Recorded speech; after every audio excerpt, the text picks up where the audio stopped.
અનેક મતદારોની જે નિયમનું ઉલ્લંઘનની અત્યારે જાણકારી મળી રહી છે। પંચમહાલમાં ગુપ્ત મતદાનના નિયમનું ઉલ્લંઘન થયું છે। અનેક મતદારોના ઈવીએમ સાથેના ફોટો અત્યારે સોશિયલ મીડિયામાં વાયરલ થયા છે। ભાજપના ઉમેદવારને મત આપ્યા બાદ તેઓએ ફોટો લીધો હોય અને આ તમામ જે બાબતો છે તે નિયમોનું ઉલ્લંઘન કહેવાય છે। આપને જણાવી દીધું કે ગુપ્ત મતદાનો જોઈને આ જ નિયમનું ઉલ્લંઘન કરતા ફોટોઝ અત્યારે સોશિયલ મીડિયામાં વાયરલ થયા હોવાની વિગતો પ્રાપ્ત થઈ રહી છે। અનેક મતદારોના ઈવીએમ સાથેના ફોટો અત્યારે વાયરલ થયા છે। પોતે જે ઉમેદવારને મત આપી રહ્યા છે તે પણ એ ફોટોમાં સ્પષ્ટ દેખાઈ રહ્યું હોવાની જાણકારી અત્યારે મળી રહી છે। અનેક જગ્યાઓ પરથી આ પ્રકારે ઉલ્લંઘનના સમાચાર, નિયમોના ઉલ્લંઘનના સમાચાર મળી રહ્યા છે। પંચમહાલથી જે જાણકારી અત્યારે સામે આવી રહી છે તેમાં પણ કંઈક આ જ પ્રકારની વિગતો અત્યારે મળી રહી છે।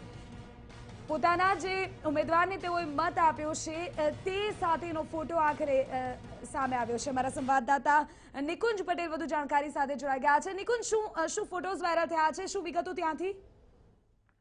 પંચમહાલ લોકસભા બેઠક પર આજે મતદાનની પ્રક્રિયા ચાલુ થયા બાદ સોશિયલ મીડિયામાં ચૂંટણી પંચના નિયમોનું ઉલ્લંઘન સરેઆમ થઈ રહ્યું જોવા મળી રહ્યું છે। અનેક મતદારો જે છે તેઓએ ઈવીએમ ની અંદર જે પોતે વોટ કરતા હોય તે સમયે મોબાઈલ દ્વારા કોને વોટ આપ્યો છે તે વોટની તસવીર વાયરલ કરી છે। અનેક લોકોએ આ તસવીર વાયરલ કરતા જે ચૂંટણી પંચના નિયમો જે છે કે મોબાઈલ આ બૂથની અંદર નથી લઈ જવા તે બાબતનું સરેઆમ ઉલ્લંઘન થઈ રહ્યું છે। જી, આભાર નિકુંજ, તમામ જાણકારી બદલ। જોવાનું એ રહેશે કે નિયમોના ઉલ્લંઘનના અહેવાલની વચ્ચે હવે શું કાર્યવાહી થાય છે, કારણ કે આ પ્રકારની બાબત ચલાવી ન શકાય। મતદાન ગુપ્ત હોય છે।